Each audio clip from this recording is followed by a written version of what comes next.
BJP Congress ನಾಯಕರ ಮಧ್ಯೆ ರಾಮ ರಾಜಕೀಯ ಜೋರಾಗಿದ್ದು ಬಿಜೆಪಿಯವರು ನಾಟಕ ಮಾಡೋದನ್ನ ಬಂದ್ ಮಾಡಲಿ ಅಂತಿದ್ದಾರೆ.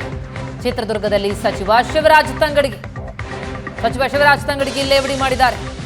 ಅನ್ನಭಾಗ್ಯಕ್ಕೆ ಅಕ್ಕಿ ಕೊಡದೆ ಮನೆ ಮನೆಗೆ ಮಂತ್ರಾಕ್ಷತೆ ಕೊಡ್ತಿದ್ದಾರೆ. ಹಸಿದವರಿಗೆ ಅನ್ನ, ಸೂರಿಲ್ಲದವರಿಗೆ ಮನೆ ಕೊಡಲಿ, ದೇಗುಲ ಸ್ವಚ್ಛಗೊಳಿಸುವುದಕ್ಕಿಂತಲೂ ನಿರುದ್ಯೋಗ ಬಗೆಹರಿಸುವಂತಹ ಕೆಲಸ ಮಾಡಲಿ ಅಂತ ಬಿಜೆಪಿ ವಿರುದ್ಧ ಕಿಡಿಕಾರಿದ್ದಾರೆ. ಚುನಾವಣೆ ಬಂದಾಗ ಬಿಜೆಪಿಗೆ 3 ವಿಚಾರ ನೆನಪಾಗುತ್ತೆ: ಧರ್ಮ, ಪಾಕಿಸ್ತಾನ ಮತ್ತು ಮಂದಿರ, ಮಸೀದಿ ನೆನಪಾಗುತ್ತೆ. ಇದಂತ ಬಿಜೆಪಿ ನಾಯಕರಿಗೆ ಸಚಿವ ಶಿವರಾಜ್ ತಂಗಡಗಿ ಟಾಂಗ್ ಕೊಟ್ಟಿದ್ದಾರೆ. ನೀವು ಪೋಷಕರಾಗಲು ಕಾಯುತ್ತಿದ್ದೀರಾ? ಚಿಂತಿಸದಿರಿ. ಓಯಾಸಿಸ್ ಫರ್ಟಿಲಿಟಿ 90,000 ದಂಪತಿಗಳ ಜೀವನದಲ್ಲಿ ಸಂತೋಷವನ್ನು ತಂದಿದೆ. 7825893601ಗೆ ಕರೆ ಮಾಡಿ. ಅತ್ಯದ್ಭುತ ರಿಯಾಯಿತಿ ಪಡೆಯಿರಿ ಹಾಗೂ ಎಲ್ಲರಿಗೂ ಗುಡ್ ನ್ಯೂಸ್ ಕೊಡಿ. ನಾಟಕ ಕಂಪ್ನಿಗಳನ್ನು ಮಾಡುವಂಥ ಕೆಲಸ ಮಾಡಂಗಿಲ್ಲ. ಇವತ್ತೇನಾಗ್ತಾ ಇದೆ ದೇಶದೊಳಗೆ, ಮಂತ್ರಾಕ್ಷಿ ಹಿಡ್ಕೊಂಡು ಓಡಾಡ್ತಾ ಇದ್ದಾರೆ. ನಾನು ಕೇಳ್ತೀನಿ, ಮಂತ್ರಾಕ್ಷಿ ಹಿಡ್ಕೊಂಡು ಮನೆಗೆ ಹೋಗೋಂಥವ್ರು ದಯಮಾಡಿ ವಿನಂತಿ ಮಾಡ್ತೀನಿ, ಹಸಿದ ಒಟ್ಟಿಗೆ ಅನ್ನ ಕೊಡೋಕೆ ಓಡಾಡ್ರಿ.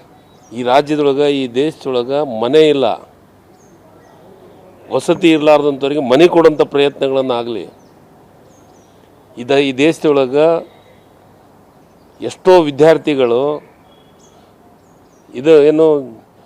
ನೌಕರಿ ಇರಲಾರ್ದೆ, ಜಾಬ್ ಇರಲಾರ್ದೆ ಇವತ್ತು ಬೀದಿಯಲ್ಲಿ ಅಂತ ಪರಿಸ್ಥಿತಿ ಬಂದಿದೆ. ಹಿಂದೆ ನೀವೇನು ಮಾತು ಕೊಟ್ಟಿದ್ರಲ್ಲ, ವರ್ಷಕ್ಕೆ 2 ಕೋಟಿ ಉದ್ಯೋಗ ಕೊಡ್ತೀನಿ ಅಂತಂದು, ಉದ್ಯೋಗದ ಬಗ್ಗೆ ಚರ್ಚೆಗಳಾಗಲಿ.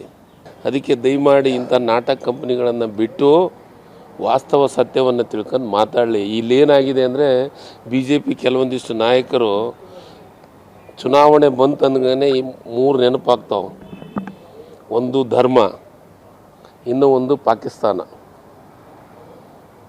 ಇನ್ನೂ ಒಂದು ದೇವಸ್ಥಾನ ಮತ್ತು ಮಸೀದಿ.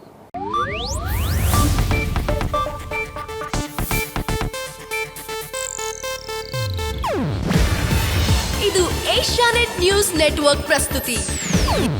ನೀವು ನೋಡ್ತಿದ್ದೀರಾ ಏಷ್ಯಾನೆಟ್ ಸುವರ್ಣ ನ್ಯೂಸ್.